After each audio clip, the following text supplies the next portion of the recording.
In this video, we will talk about heat transfer. In particular, we will talk about two modes of heat transfer: conduction, which is heat transfer through solid materials, and heat transfer through radiation. In this respect, we will introduce and discuss so-called Stefan-Boltzmann Law, and finally we will solve a few problems based on these concepts. Let's look at the following setup in order to understand the conduction of heat through materials. So here you have a bar placed between two heat reservoirs, one at temperature T sub H and the other one is at temperature T sub C. Now assume T sub H is greater than T sub C. So this end of the bar is at a higher temperature than at that end of the bar. So what will happen here is there will be heat Q that will be transferred from the hotter end, that is this end, to the colder end. And we can label this heat transfer in the following manner, in that direction, Q. So Q is of course the amount of heat transferred, and it is measured in the units of joules. What we are interested in is the so-called heat current, which is the quantity of heat Q in joules transferred in T seconds. So the unit for heat current will be joule per second, or quite simply watts, which is measurement of power. Let's write the heat current as P. P in actual effect is just the ratio of Q over T, heat over time. Now this P here is dependent on few things. First of all, it is dependent, or it's proportional to the temperature difference TH minus TC. Now as you can see, since this is a temperature difference, the individual T's can be measured in degrees Celsius or Kelvin, because as far as the difference is concerned, the value of the difference is immaterial if the individual temperatures are measured in degrees Celsius or Kelvin. The second parameter that this P is dependent on is the cross-sectional area of this beam. So if, let's say, the cross-sectional area is a circular cross-sectional area, then the cross-sectional area that we are talking about is that, measured in meters squared, through which the heat is transferred. The third parameter is the length of this conductor itself. Let's call it L, and it's inversely proportional to that length.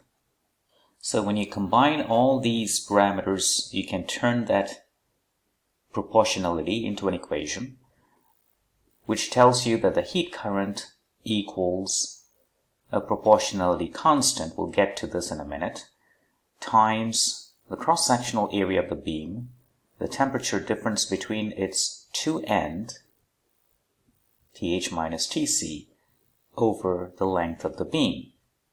Now what is this K here, the proportionality constant for this equation?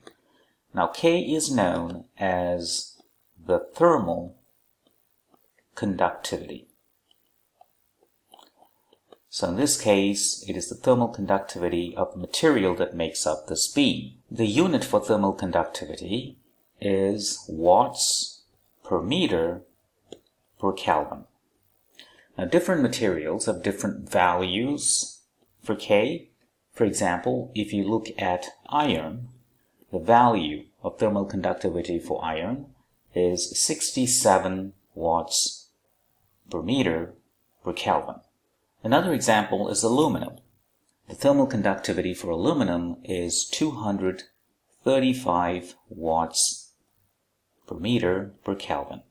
That means aluminum is a better heat conductor than iron. So that's the significance of the value of K. The higher the value of K for a material, the better the material will behave as a thermal conductor.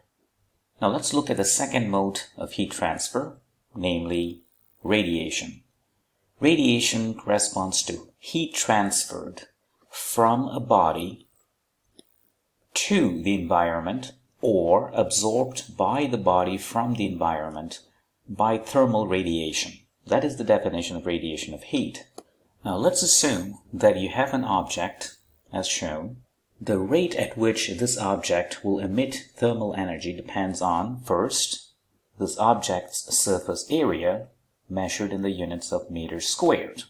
The second factor is the object's temperature measured in the units of Kelvin. Now here it's important that we employ the unit of Kelvin. So let's assume the temperature of the object is T Kelvin. Factor 3 is the object's so-called emissivity, E. The value of E for a given object can be anywhere between 0 to 1.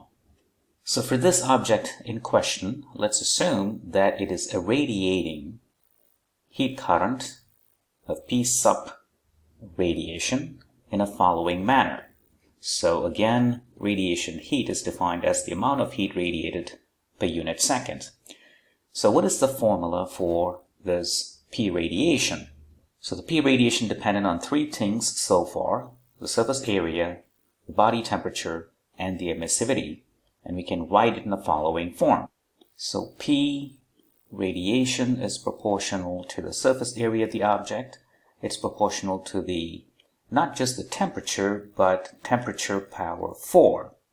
And it's proportional to the emissivity.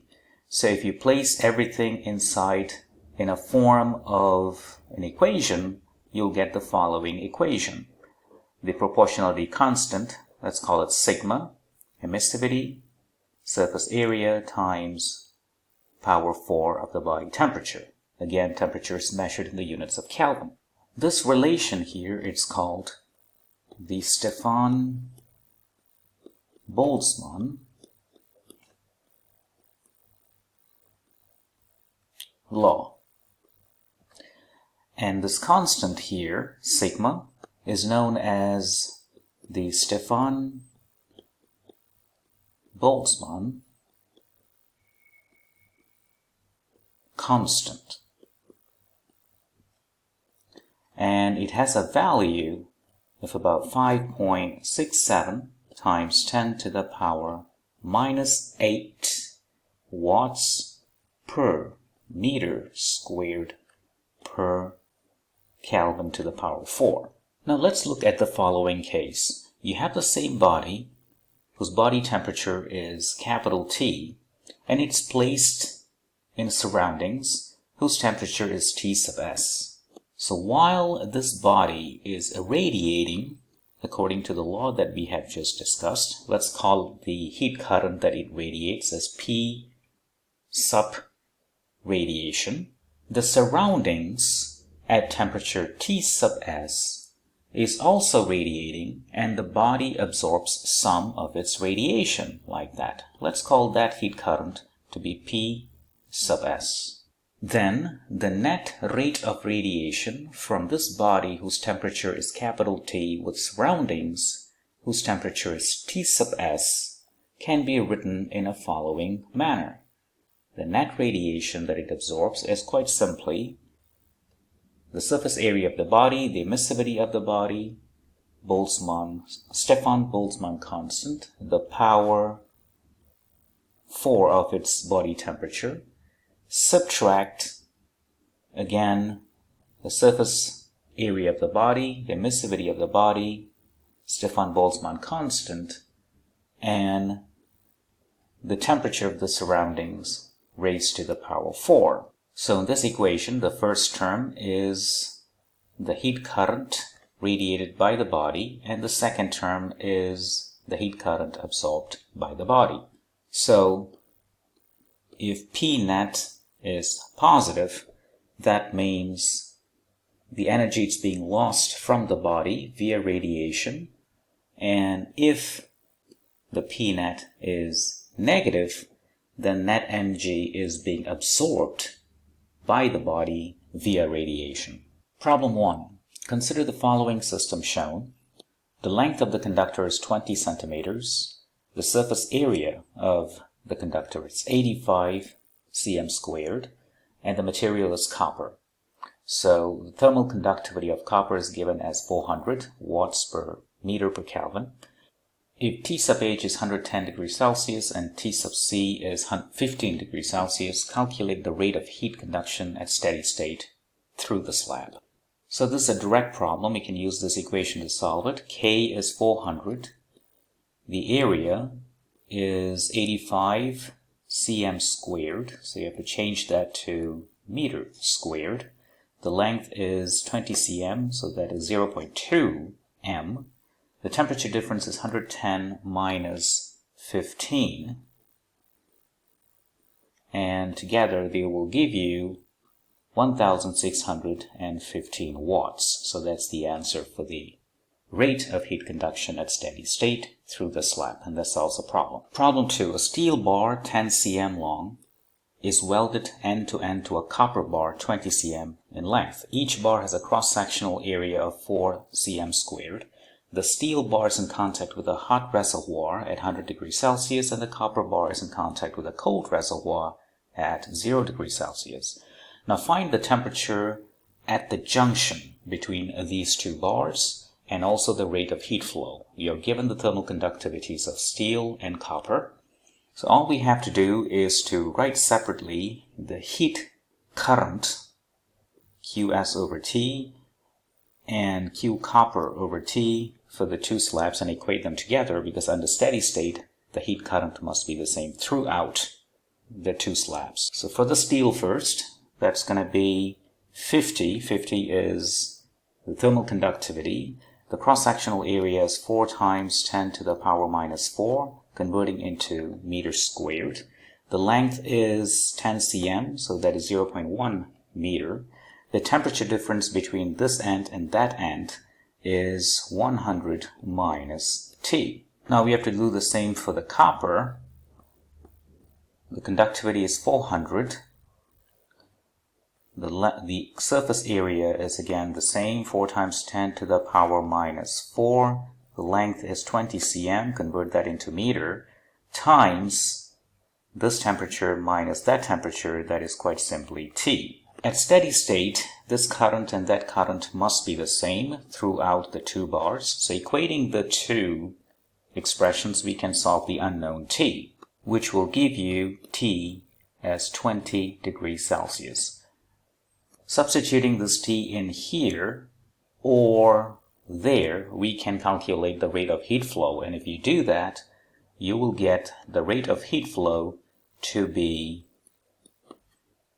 16 watts, and that solves the problem. Problem 3. Total surface of a body is 1.2 meters squared, and the surface temperature is 30 degrees Celsius. Find the total rate of radiation of energy from the body. If the surroundings are at a temperature of 20 degrees Celsius, what is the net rate of heat loss from the body by radiation? Take the emissivity of the body to be very close to 1. First, let's figure out what is the amount of radiated heat current from the body. Let's label it as P radiation using this equation. That's going to be the following. So this is the Stefan-Boltzmann constant. This is the emissivity close to 1. Surface area 1.2 meters squared. And this is temperature converted from Celsius to Kelvin by adding 273. And this is raised to power 4.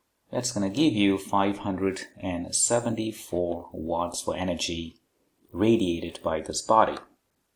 Likewise, energy absorbed by the body from the surroundings is again Stefan-Boltzmann constant, emissivity, surface area of the body, and temperature of the surroundings, which is 20 degrees Celsius converted to Kelvin by adding 273 and raised to the power 4. And that's going to give you 502 watts. So the net rate of heat loss from the body is 574 minus 502, which is 72 watts. And that solves the problem. Thank you for watching.